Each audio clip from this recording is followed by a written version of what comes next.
The Bad Crypto Podcast is brought to you by our friends at eToro. Check out the new Copy Trader feature that allows you to follow successful traders and do what they do with no effort. If you're a U.S. citizen, you can get $25 in free Bitcoin from Travis and myself. Go to badco.in/eToro for details. That's badco.in/eToro. It was May 17th, 2010, and Laszlo Hanyecz went down in history by becoming the first person to buy goods with Bitcoin. His now infamous purchase of 2 Papa John's pizzas for 10,000 BTC has led to countless jokes about how much those Bitcoin would be worth today. But buying pizza with Bitcoin demonstrated that the new cryptocurrency truly was something that anyone can use. That hasn't changed at all. In fact, crypto's easier to buy, sell, and spend today than ever before. And in Samantha Radocchia's new book, Bitcoin Pizza, she helps make crypto easy for all to understand. Sam Rad is with us today to discuss her rad book and thoughts on crypto. We're bad, she's rad, and this is episode number 339 of the Rad Bad Crypto Podcast. 5, 4, 3, 2, 1, 0, ignition. Who's bad?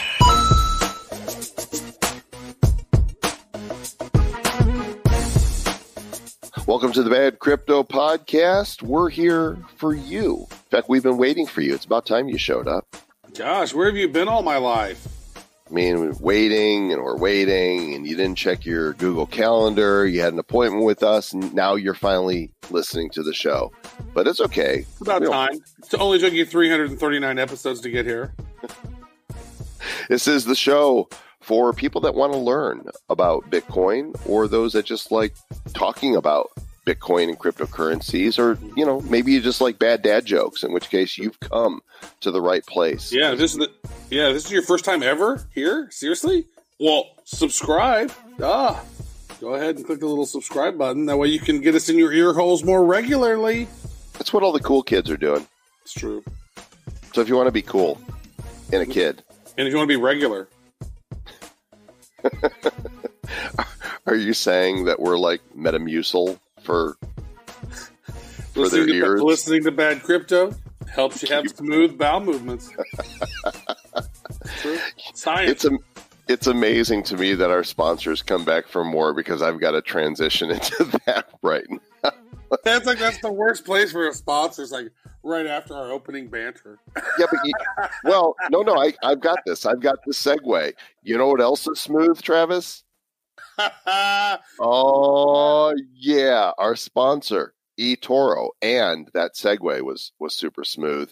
You know, if you're looking for one place where you could trade, plan, discuss your crypto strategies all in one place, if you've lived in Europe, then you've had this all along. You might not have even known it, but 11 million of you do. It's called eToro.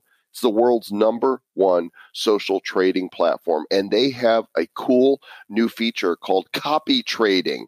Basically, you can go and see what other traders are doing if they make their profiles public. And if you like the win percentage that you see of another trader, you can basically say, okay, I want to portion X percentage of my portfolio to do equal amounts of what they're doing. And you just say copy. Boom. Now, whenever they're trading, you're trading what they're trading. And if they're making money, you're making money. And if you want to stop trading with somebody, you just say, I'm done trading with them. Stop copying them. It's all in one easy to use app. And if you're a new eToro user in the United States of these Americas, in the states we're allowed by law, then you can get $25 in free Bitcoin from Mr. Travis Wright and myself for opening up a new account and opening a position of $50 or more in any of the cryptos. Go to badco.in/eToro. Do it. Well, I'd say do it now, but maybe do it after you're done listening to the episode, or hit pause, go do it, and then come back and hit play. eToro, badco.in/eToro. Mr. Travis Wright, do you have a smooth transition to our guest interview today? I don't know. That was an amazing transition you had over there, Mr. Joel Com. But I do want to say that this episode, this interview was pretty awesome. I think that Sam Rad is she's awesome. She's earned her name. Yeah. We like her. Good stuff. You guys are going to like her too. Let's do it. We do love it when we see women in the crypto world that are leading the way. And for those that are not easily offended, we like to refer to them as crypto chicks. And we got permission from our guest today because she's a proud crypto chick. She's an author of a book called Bitcoin Pizza, the No Bull Guide to Blockchain. Her name is Samantha Radocchia, but she goes by Sam Rad because nobody really knows how to pronounce her last name. She's an entrepreneur, a cultural technologist, an author, a keynote speaker, and she is pretty rad. Sam, welcome to Bad Crypto. Awesome. Thank you for having me. Thanks for not being offended by words. Oh, yeah, I'm not easily offended. Well, I mean, your book, it does say the No Guide to Blockchain. Yeah, it's almost as bad as my name, honestly. Like, well, I'll be giving public keynotes or whatever, and people introduce me in just the same way they pause in my name, and they'll be like Rad. They'll do the No BS Guide to Blockchain, and it's been almost as polarizing as the crypto industry in general. I don't like to go too deep into bios because we can discover a lot while we're talking, but your bio is so impressive that I just want to share a little bit of this. You have led corporate trainings at Fortune 100 companies, governments, investment firms, and the United Nations. You are a contributor to Forbes. You were named in the 30 under 30 list in 2017 by Forbes. You hold several patents. You're a co-founder of Chronicled, which is a blockchain company that focuses on supply chain. I mean, this bio just goes on and on here. Not only that, but you're a licensed pilot and you've jumped from planes over 700 times as a competitive skydiver. I mean, you are rad. Thank you. That's, a much more flattering bio than I usually give for myself. I guess I'm just kind of hyper as a person. Well, no, good for you. So let's, why don't you hit on some of the high points of your life before blockchain? Maybe put some meat on the bones here of what I just shared. Sure. I can't really remember a life before crypto and blockchain because it's like opening Pandora's box and you can't go back in. You start unpacking the concept of what is money, who creates money, what is a nation state, and all of these big kind of crazy questions. And those are questions I've been asking since I was very young. So I'd say even before we had a name for all this crazy stuff we're doing, I was still very interested in a lot of the same ideas. But I don't know, in terms of who I am, what I was doing, I just kind of a gamer, kind of hacking around, learning how to build things. Became super fascinated with games like World of Warcraft and a virtual world called Second Life. I actually convinced my university as an undergrad to let me study it as an anthropologist and live in Second Life. So basically I just got to play, well, that wasn't a video game, but do stuff on the computer instead of schoolwork. And that's actually when I became really fascinated with this idea of digital assets and digital exchange. I was like, I can make a t-shirt that's digital in this world and get paid the in-game currency, which is the Linden dollar in this world, and then exchange it for money, and that money was Bitcoin or US dollars. And it was just weird. They were sketchy, not sketchy, but I don't know, you'd find people on eBay trying to exchange these assets. So that's kind of when I started to get into it, which was a very long time ago, kind of on the earlier side of things in this industry, and then didn't really do much with it. Was fascinated, started a few companies in a few different industries unrelated, and then ultimately came back full circle in about 2014 and thought I've got to start working on this. Very cool. And so you've written the book Bitcoin Pizza, the No Guide to Blockchain. Very nice. It doesn't taste like pizza. Joel's trying to eat it. Does it taste like Bitcoin? It doesn't taste like Bitcoin. It tastes like victory. It's like victory. Nice. So is Is this sort of an I've not had a chance to read the book. I don't have a copy of this. Joel does. You're so well prepared, Mr. Travis, right? So well prepared. Now, does this go into depth then about the Laszlo story and the 20,000 Bitcoin or 10,000 Bitcoin or whatever it was to buy the pizzas, and then you expanded it from there? Is that how the book came about? The book came about. Well, again, I come from the perspective of both, kind of an engineer, developer, but mainly an anthropologist. Like, I love human behavior and people and culture. And I found that there wasn't really a lot out there about crypto culture. So people are, what is this crazy industry you're in? People are driving Lamborghinis. They're talking about to the moon. Like, what are all of these terms? And so I started making just like a fun glossary, and it expanded from there. So the story was a huge part of it. And I thought the title was fun. Like, who doesn't love pizza or Bitcoin? But really, it was mainly. I love pizza. Yeah, I love exactly. Bitcoin. Cool. I think I'm going to have pizza for lunch now. I'm hungry. It's a universal concept. I mean, wherever you are in the world, you'll find people that'll buy this book because they're like, well, pizza, I like that. And then they learn about Bitcoin or vice versa. But it was really just to, I was doing all this work with my company, and we built products, but people still didn't understand like what this industry stood for, why we were all working on similar challenges. And so I found myself doing a lot of explaining and education. And at a certain point, I was like, there needs to be something for newcomers to give them basically a survey of the industry, and not just crypto, not just Bitcoin, even though, some on like the maximalist side, you would say, okay, why is this book not 100% about Bitcoin? But I had to also acknowledge coins. I had to acknowledge enterprise blockchain, all these things, because that's the state of what people are doing. I don't necessarily maybe agree with it all, but, I thought that newcomers needed to feel empowered with the happenings, the myths, the stories of the industry, so they'd feel more confident coming into it. This is a really different approach than a lot of the crypto books that, we've read and authors that we've interviewed, because as an anthropologist, right, so much of this is focused on human behavior.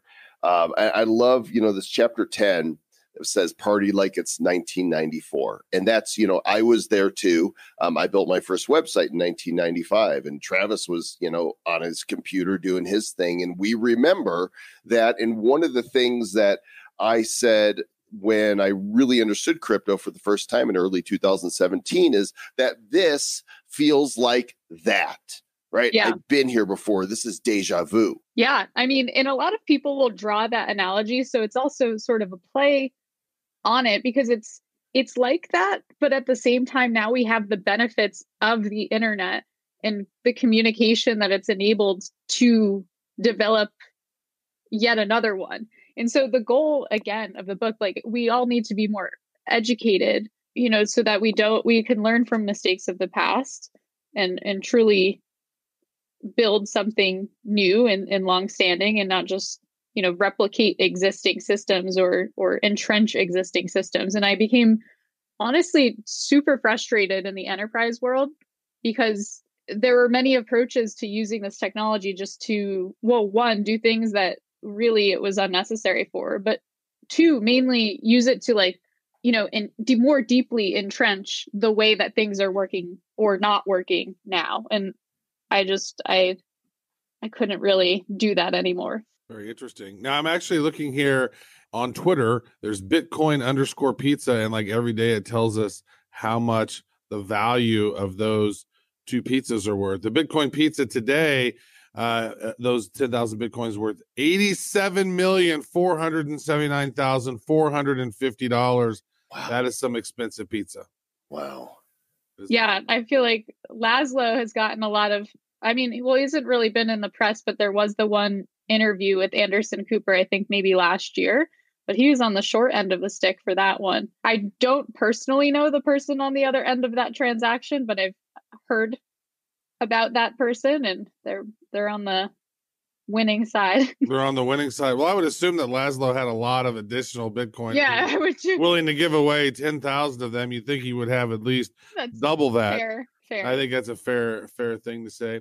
So, you talked a lot about gaming, and, Joel's a big fan of crypto and gaming.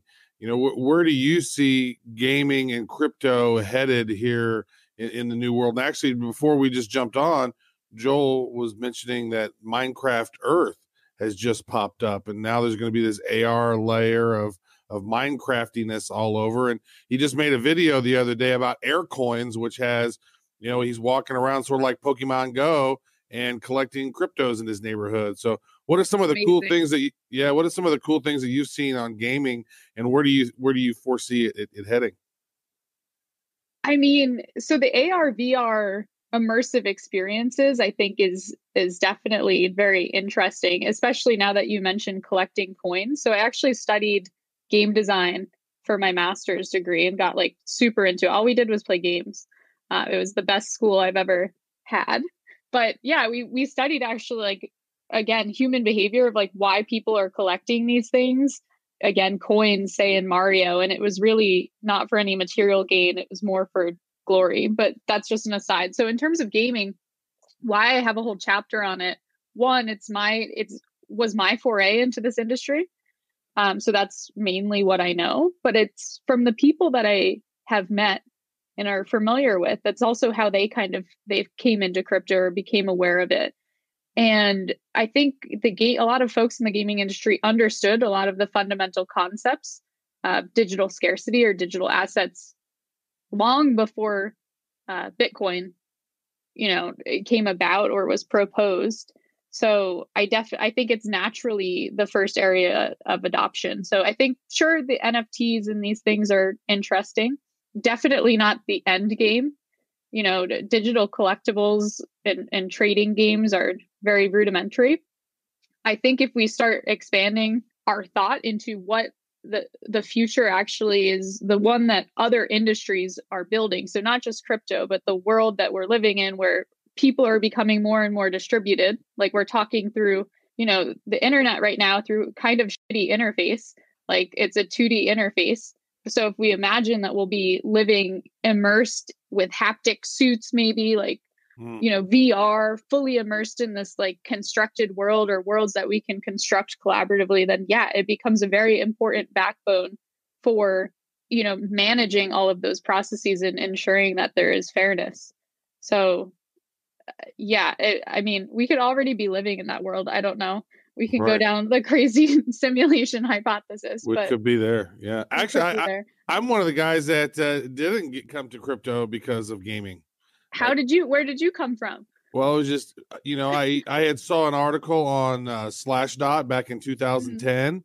I sort of dipped my toe into crypto a couple times, and then I never found any buddies that really ever I could jive with it about, you know what I mean? So I was like, oh man, I found this internet of money stuff. Hey,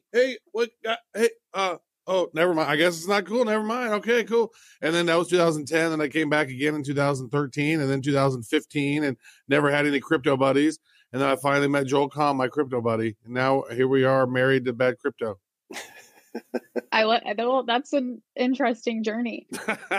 Well, I have two younger brothers, but we're all within 3 years apart. Mm-hmm. And so my brother, who is 15 months younger, actually was way more into Bitcoin before I was. Like I was kind of coming from the gaming world. He was coming from like geeking out in his college dorm, like mining and, but also gaming, because they had like Alienware, like they had the hardware you needed to do this stuff. So that's where I'm thinking like there is overlap between gaming. Oh, for sure. But I just learned that the system was corrupt. Once I learned that the Federal Reserve Bank wasn't a federal or wasn't a reserve, and they printed dollars out of thin air, I was like, wait a second, that sucks. It'd be good if we could find a solution for that. And I thought in 2008, 2009, I was really preparing. I thought the system was going to collapse. I was like, man, this is some crazy stuff going down. So I was, buying gold and silver at the time, and then really. As it progressed, I was still buying it up into 2011. I was like, man, even though that I mined some Bitcoin, it's still the value of it hadn't hit yet. And so I was just, I wasn't thinking, I was thinking I could only mine it. And so I knew that it just trashed my laptop. And so I was like, I'm not going to mine that. This is just horrible. That's just a bad investment. It's just killing my computer. Little did we know, I should have bought several computers and destroyed all of them. Yeah. So you said you got into gaming early. I was playing World of Warcraft when vanilla came out, a couple weeks into it, and still have subscribed to it, and follow that along. What was your first thing that you saw that had these digital assets in game where you thought, oh, this is the future? It was probably, it was all of them, but I would say like Warcraft or StarCraft or any of these communities there was a trading or like you could feel that, versus I came into it, I was more into strategy games like Age of Empires or this game called Tribes 2, which was like a first person shooter. Like, I don't know. I didn't really feel it in them, but it's around the Worldcraft time, at least in my experience, is when I started to see it and wanted to study it. But the anthropology professors in the department were like, you have to go study like physical, real people living in some remote place. And it was a little too wacky for them. So that's where I found Second Life, because it was like, it's like the closest parallel to a community that would be in physical existence. So that's where I got kind of the deeper knowledge. And it's still alive today. I mean, Second Life still exists, right? And people still play it. I haven't. So I know it's actually High Fidelity. So Linden Labs, which created Second Life. I don't know. I haven't been in Second Life for ever, like many, many years. But I know they've released or are working on High Fidelity, which is a VR enabled version of Second Life that is basically proposing. I mean, their big vision is like, we're going to create a Ready Player One. Like, we're creating the infrastructure for that. And I do know that they have an in-world set of currencies that are, crypto enabled or blockchain enabled. I haven't honestly looked that deeply into it though. So which games are you seeing online? Like, I'm watching Gods Unchained really closely. Yeah. That's the one that to me seems like, okay, they've got some serious backing. Yeah, Gods Unchained again, as I mentioned earlier, the digital collectible thing, I think it's a good starting point. That's actually when I first got into the space, we were working on, the term tokenizing didn't exist yet, but basically creating links between physical collectibles. So that behavior was there. And I think it's a thing. I don't think it's the end game. Again, I think it's basically like V.001 in the start of the infrastructure that we'd be creating, not just for gaming, but for work and for living. So if we're, again, spending most of our times in or immersed in a virtual or digital environment, which we already are, we just don't have like a nice experience in it. I think there's so much more we can go. I do think we need interoperability or systems or connections through, say, like engines or Unity, where you can bring your value or assets across or between these environments or worlds or whatever it is. Because again, assuming that like my digital presence or group of digital presences, whether they are me exactly or like anonymous avatars, whatever it is, I need to be able to bring that around for any of this stuff to catch on. But yeah, I think Gods Unchained does seem to have the most traction right now. I think it's going to be interesting as you're talking about as this immersive world. I'm really looking for, I have the VR, have the Oculus Quest, but I'm really looking for that augmented reality experience to be able to see things overlaying. And, we were talking, as I mentioned, the Minecraft thing, but I just like, it could just be so handy. It's one of the reasons why I got LASIK, and I don't have glasses on right now, but that's just, there's no lens in them. Just for fashion. No, I got LASIK because I know eventually I want to have some badass AR glasses, right? I want to be able to. I need to, because everybody has this thing called tech neck, where everybody's like bending down all the time, looking at their phone. Right. Like that is completely horrible. Let's just put a little browser over here and little pieces of information that I need. I can look at them whenever I need them. I don't want to bend down all the time. Like, I think the evolution of humans is going to be, hey, they stood upright and then they started slouching and now they're just one big ball of slouch. And I think it's terrible. I So I was very bad for my health working on, multiple startup companies, and I wouldn't sit in a desk. I'd sit on a couch or wherever in our office and hunch down on a laptop. And so I actually developed my neck like physically started to hunch over, and I had the start of scoliosis. Like I was at the chiropractor and they're like, this isn't an injury. This is, computer injuries. Yeah.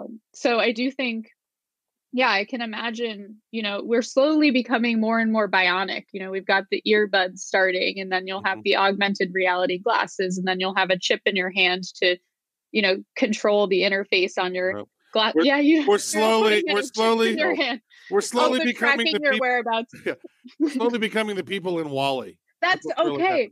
So that's in the book, right? My favorite about that. Yeah, I do, because there was a time when we shifted from DVDs to Netflix and digital movies, and I still had this DVD collection, but I bought one new DVD and it was Wall-E, and it was sitting on my fireplace, and everyone's like, are you just like, is that the only movie you own? And it was, because it was like it was the last DVD I ever bought, and I just love it. I mean, it was very telling. It's very good.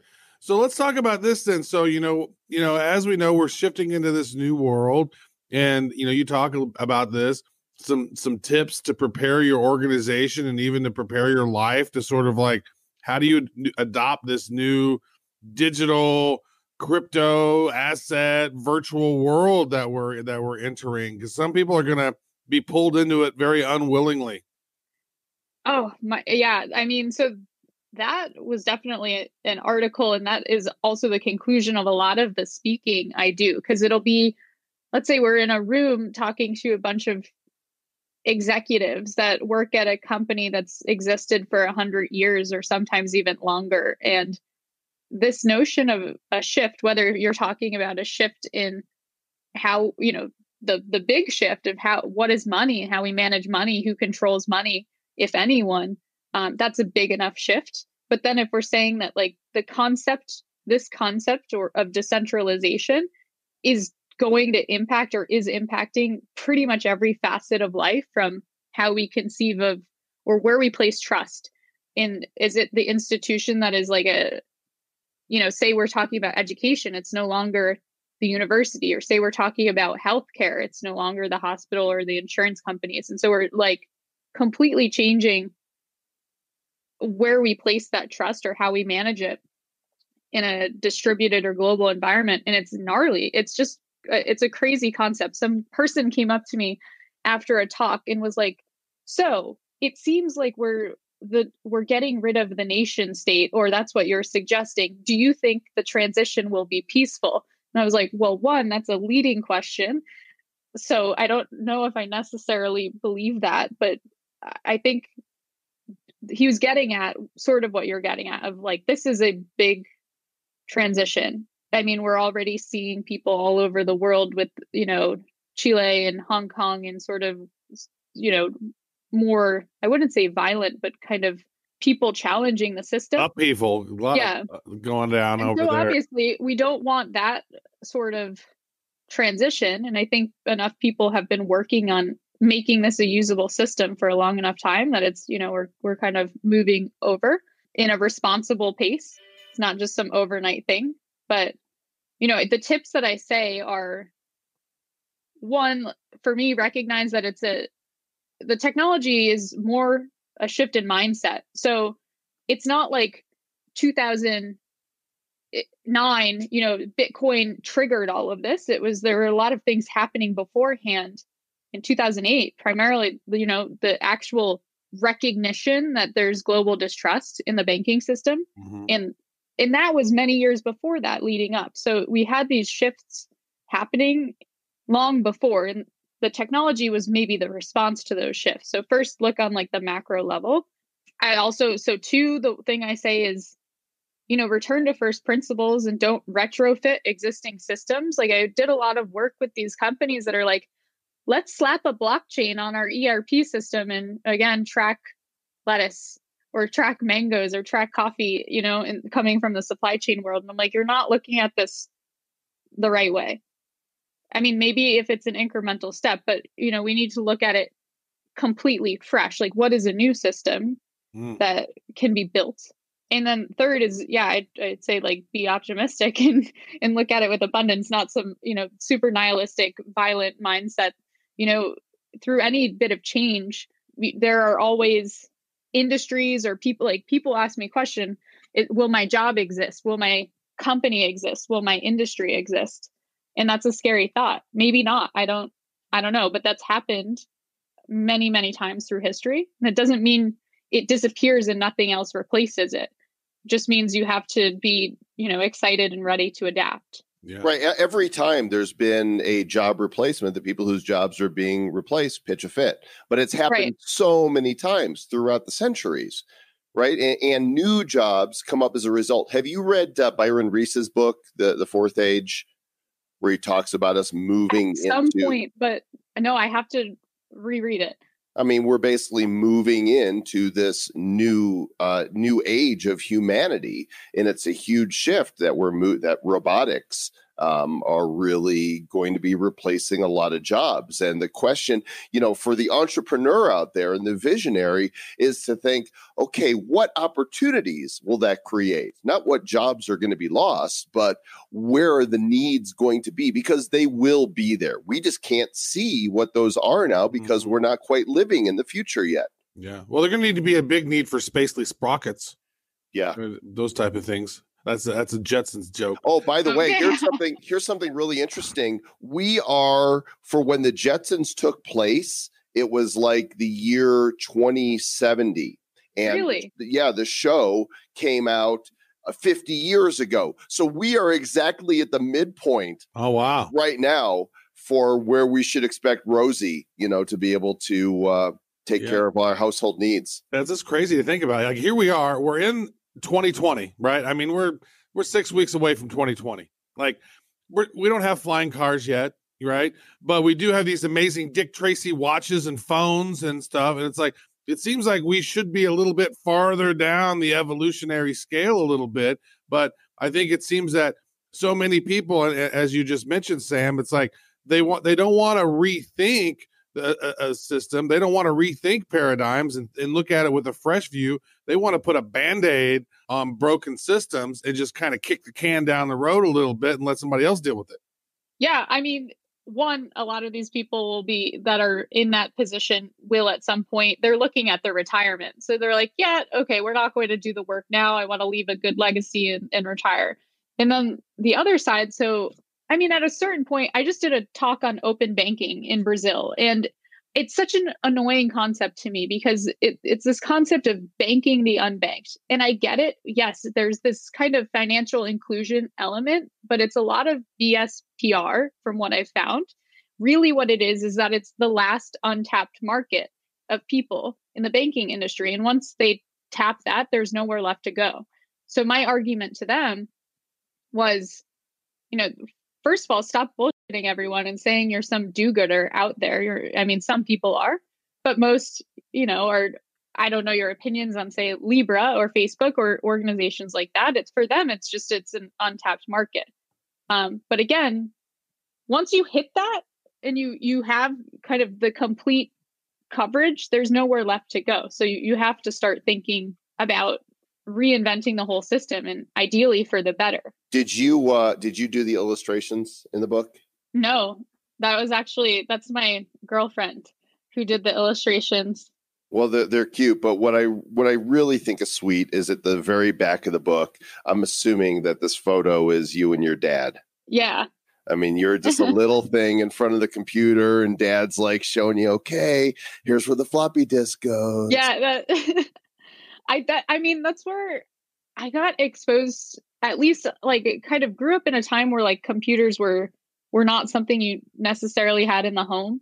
My dad ran a business. It was in retail, and there were some warehouses, and there was a large, like massive mainframe computer. Like it took up a whole room and would print out like inventory information.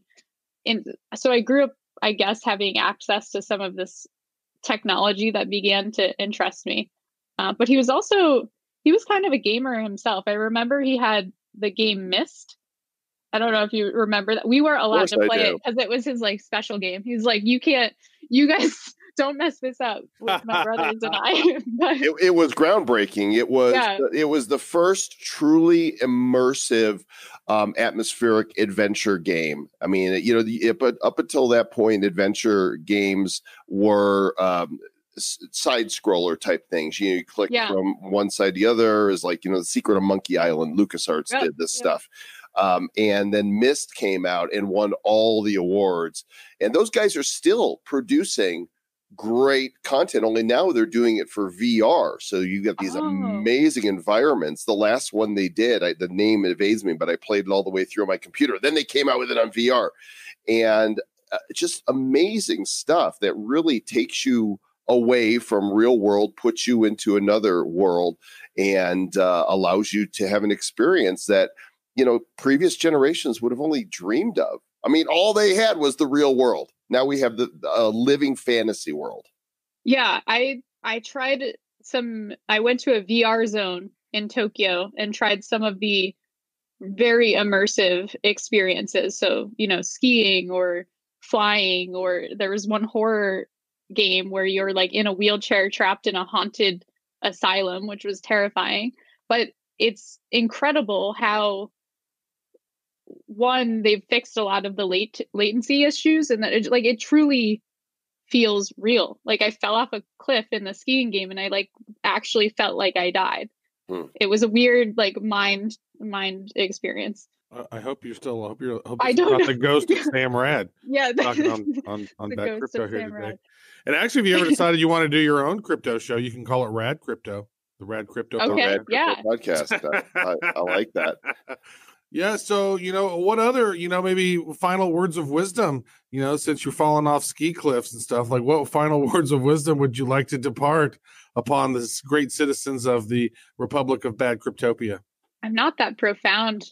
I guess for me, it's just, I consider myself a lifelong student of everything. I find it deeply frustrating when, people are purporting to be experts or know it all. No one knows it all. And frankly, we're all just experimenting together, building together and seeing what happens. On an experiment or an initiative, it's like on a global scale, and it's like globally reinventing society. It's a big, crazy mission.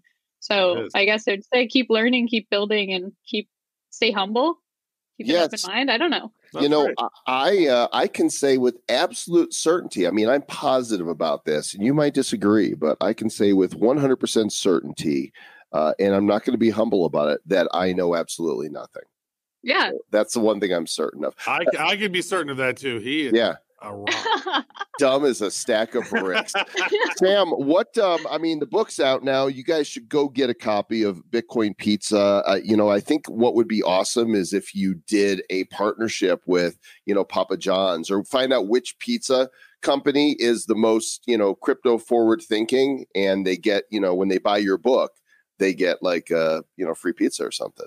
Yeah, I actually, for the launch of the book, I partnered with Lightning Pizza, which is, kind of the initiative of Fold app and Thesis. And we airdrop pizzas to people, Domino's pizzas. Where's my pizza? Around the country. And well, if you want, we can airdrop you a pizza. Incoming! But, yeah. This pizza just I reached out to a few pizza companies. I would pay to see that. That would be great. Can we do that in virtual reality? Just watch Joel get slathered with pizzas. I could be like in what was the Spaceballs, the Mel Brooks film, Pizza the Hut, right? Yes. Sam, what are you working on now? What's your big project in the crypto area? It's all over the place. I've looked and started working on some gaming things. Who knows? Maybe I'll have, instead of collecting coins, you can collect pizzas all over the world. No, really, it was the book. I think I might be exploring another book and then doing some research. I'm really into kind of countering surveillance capitalism with this technology. So I'm kind of approaching it from that angle, and have been working with a few ecosystems as well. Well, I always feel like somebody's watching me. Yeah. That's why I wear my sunglasses. That's why I wear sunglasses at night. Oh, now I got to add 2 songs to the Bad Crypto playlist, Mr. Travis, right? Don't I? Samantha Radocchia, and the book is Bitcoin Pizza. What's the website for it, Sam? It's on Amazon or bitcoinpizzabook.com. Awesome. Thanks for joining us. We appreciate it. And you're going to do some really big stuff. Not that you haven't already, but what a bright future you've got. Thank you. Absolutely rad. As promised, hope you guys go out there and get a copy of Sam's book. Yeah, how cool is she? Not only is she, teaching people about the cryptos and, being sort of a cultural anthropologist and a technologist, but she's also a licensed pilot and has jumped out of airplanes over 700 times. Like, what? I've probably flown in airplanes several hundred times, but I've never jumped out of one. And I never will. I thought I used to want to, and then I decided I didn't want to. Because, have you ever seen when somebody jumps out of an airplane and their face is like...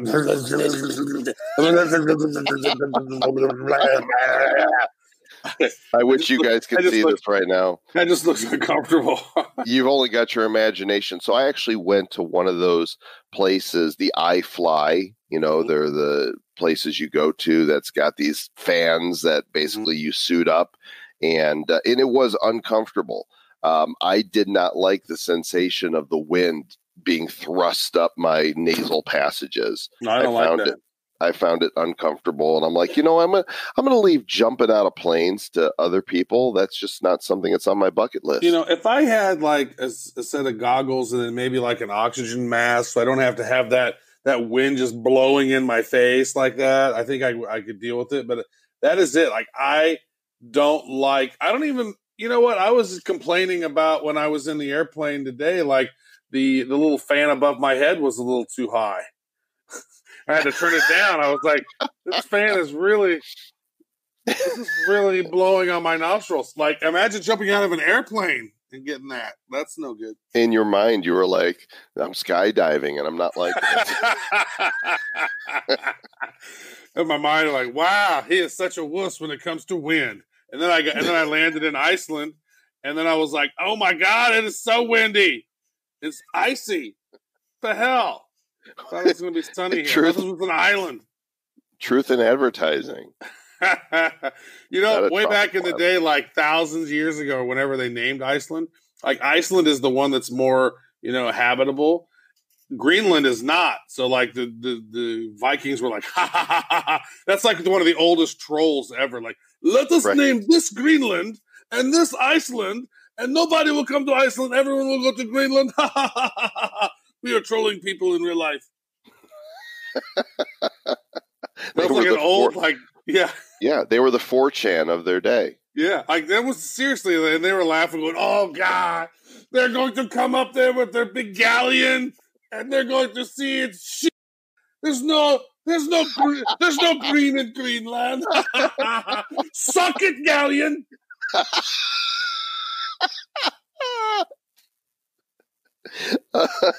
Wow. All right.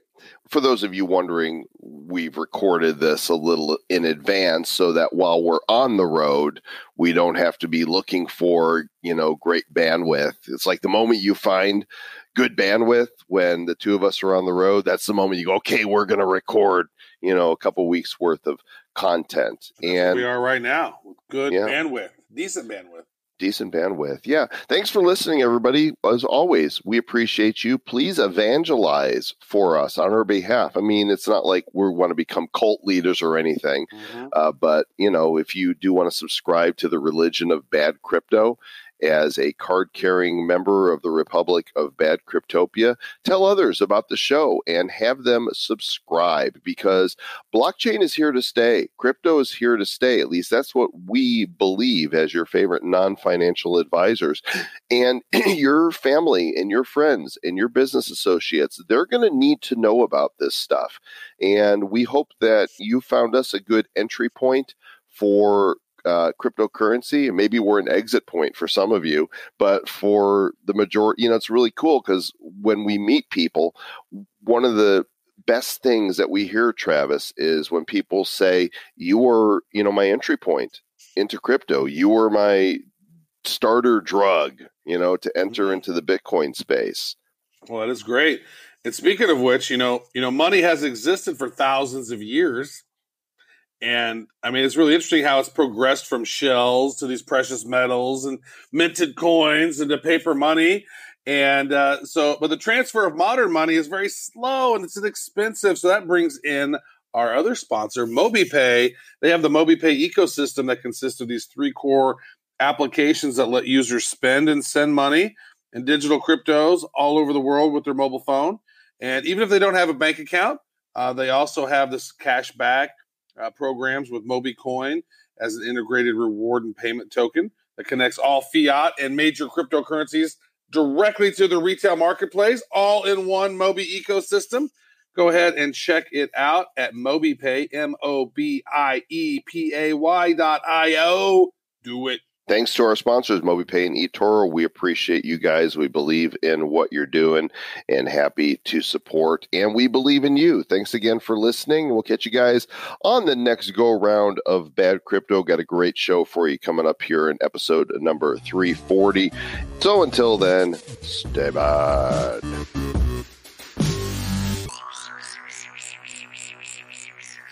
Who's bad?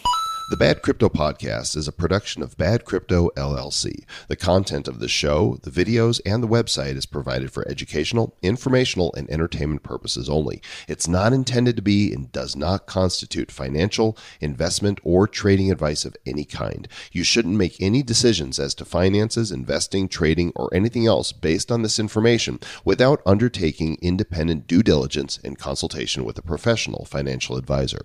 Please understand that the trading of Bitcoins and alternative cryptocurrencies have potential risks involved. Anyone wishing to invest in any of the currencies or tokens mentioned on this podcast should first seek their own independent professional financial advisor.